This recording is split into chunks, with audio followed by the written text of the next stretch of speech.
terasa seperti ada pergerakan dari mulai pusar itu ke atas ke ulu hati. Itu respon yang menurut saya cukup cukup cepat ya untuk sekedar terapi. Sekedar terapi menggunakan prop. Waktu itu cuma dicari painful menggunakan prop dan ketemu, beliau langsung lakukan stimulasi di kaki dan itu langsung ada respon yang menurut saya cukup cepat gitu ya.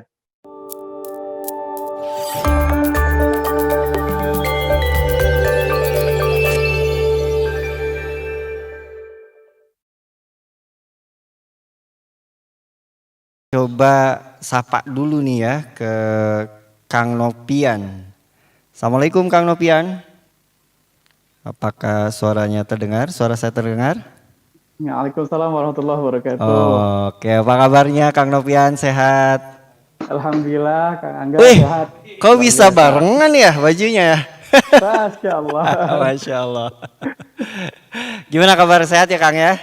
Sehat Kang Angga. Kang Angga sehat, semua di sini sehat. Alhamdulillah. Ini kita Alhamdulillah. juga di sini semuanya sehat. Ini senang banget nih bisa ngobrol-ngobrol bareng sama Suhu. Wah, ini Suhu Masya juga nih. Allah. Kang Nopian kan udah ikut ini ya Kang ya, ikut level 1, level 2-nya ISA ya. Siap. Betul ya Kang. Alhamdulillah. Menurut Kang Nopian sendiri gimana ilmunya? Apa yang sudah dipelajari, kemudian hasilnya itu seperti apa? Apakah selama ini memang dipraktekkan atau seperti apa? Boleh dong cerita Kang ke kita semua yang ada di ruang Zoom dan juga di YouTube ya. Ya baik. Terima kasih. Sebelum ini Kang Angga dikasih kesempatan untuk ngomong ya. Bismillahirrahmanirrahim. Assalamualaikum warahmatullahi wabarakatuh. Waalaikumsalam warahmatullahi wabarakatuh. Jadi kalau bicara sujok, saya beberapa kali di ngobrol santai di live IG-nya Sujok ya, dan juga live YouTube-nya di Sujok TV juga, saya beberapa kali menyampaikan bahwa dari awal saya kenal Sujok itu dikenalkan oleh satu teman yang dia kayaknya excited sama si Sujok ini, sementara dia berusaha mengenalkan saya dengan cara dia kan.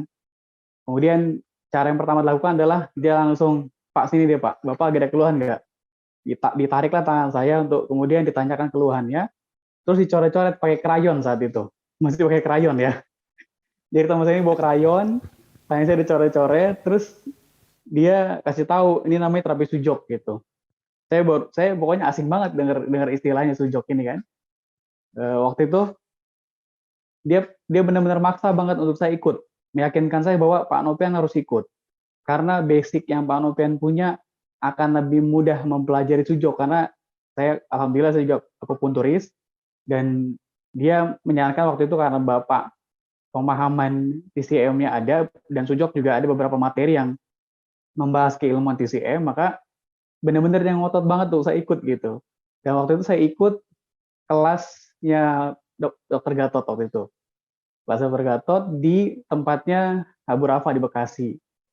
Dan itu benar-benar dia akomodasi saya dari mulai ongkosnya, dari mulai kemudian saya juga dibelikan satu buku kecil, buku kecil tuh handbook dari sujok yang lumayan gitu harganya ya.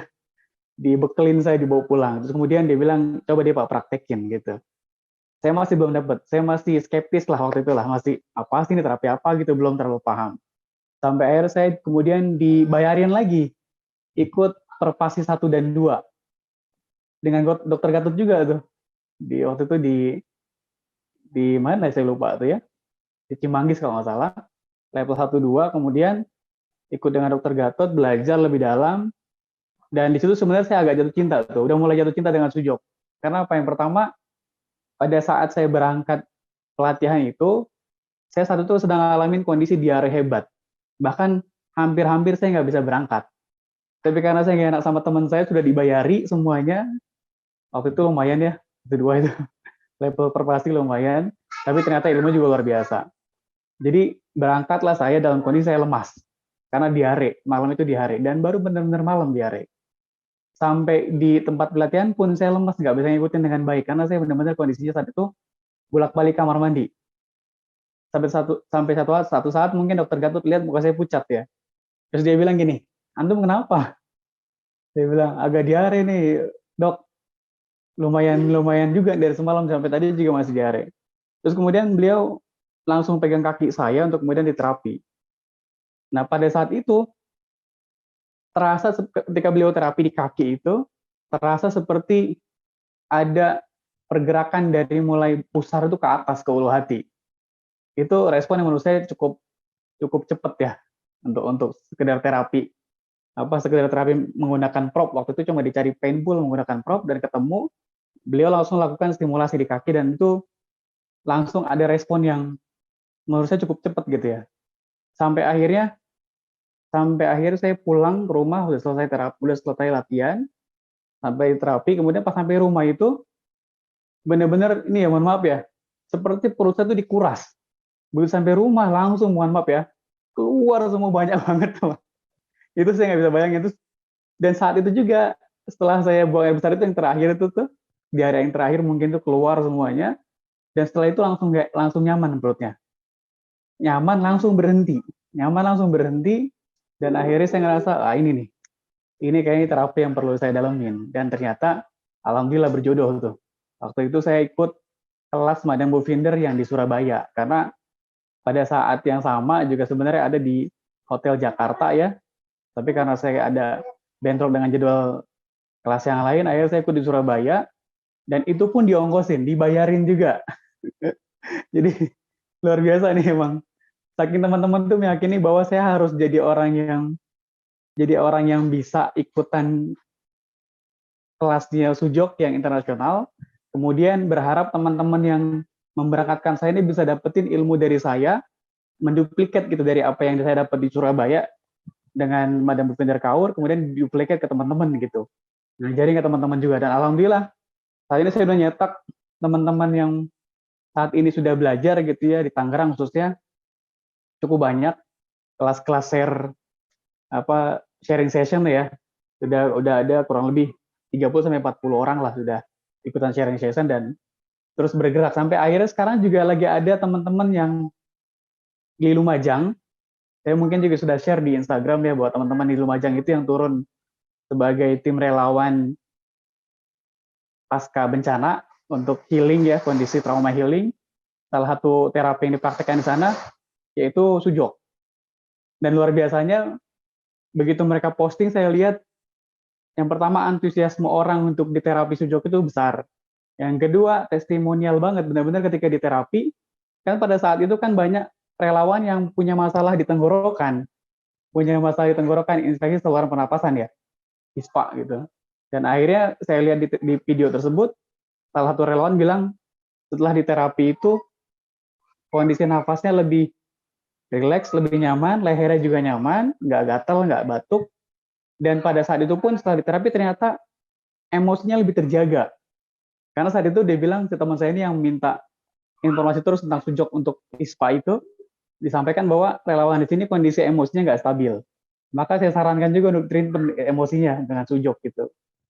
Dan ini benar-benar terapi yang sampai saat ini saya rasa masih menjadi terapi andalan lah untuk di rumah ya.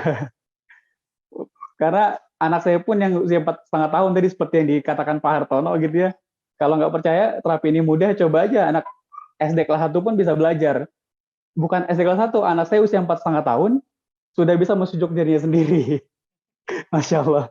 Jadi anak saya usia 4,5 tahun sudah bisa mensujud dirinya sendiri. Ketika panas, saya pengen berusaha coba yakinkan diri saya sendiri khususnya ya. Benar nggak sih sujud bekerja tanpa sugesti gitu? Karena orang tahunya kan sujud ini sugesti katanya. Sujud ini cuma memindahkan pain ke perasaan, jadi dirubah, dimanipulasi painnya melewati dengan cara memanipulasi emosi, memanipulasi keyakinan seseorang terhadap sakit tersebut, dipindahkan gitu dari sakit di sini terus disugesti supaya nggak sakit gitu. Dan saya akhirnya membuktikan bahwa itu tidak benar ya maksudnya. Karena ketika anak saya usia 4,5 tahun, dia ketika panas saya kasih spidol warna biru, kemudian dia mencoret-coret dengan cara yang ya seperti anak-anak pada umumnya ya. Dia pikir kan main-main di warna-warna aja tangan itu biru-biru. Dan alhamdulillah sejauh ini sering saya lakukan ini dan rata-rata rilis panasnya. Maka saya sekarang ketika anak saya panas, baik yang besar maupun yang kecil, saya kasih spidol, kemudian dia langsung coret-coret tangannya, dan alhamdulillah dengan izin Allah semuanya berjalan dengan baik sampai saat ini gitu, sembuh gitu. Dan ini menjadi terapi yang menurut saya cukup tadi praktis, kemudian efisien, kemudian efektif, dan klinis. Satu lagi boleh ditambahkan gitu. Jadi praktis, efisien, kemudian efektif, dan klinis. Boleh klinis, boleh saintis, boleh. Karena saya lihat memang ini satu terapi yang memang butuh terus diperjuangkan untuk banyak orang tahu, dan kita menjadi bagian dari cita-cita Profesor Park Ji-woo tentang bagaimana beliau berharap dunia terbebas dari pain, dari sakit. Gitu sih Kang, kurang lebih Kang. Mohon maaf kalau ada kekurangan, kesalahan. Oke, baik. Terima kasih banyak Kang Nopian atas sharingnya pada malam hari ini.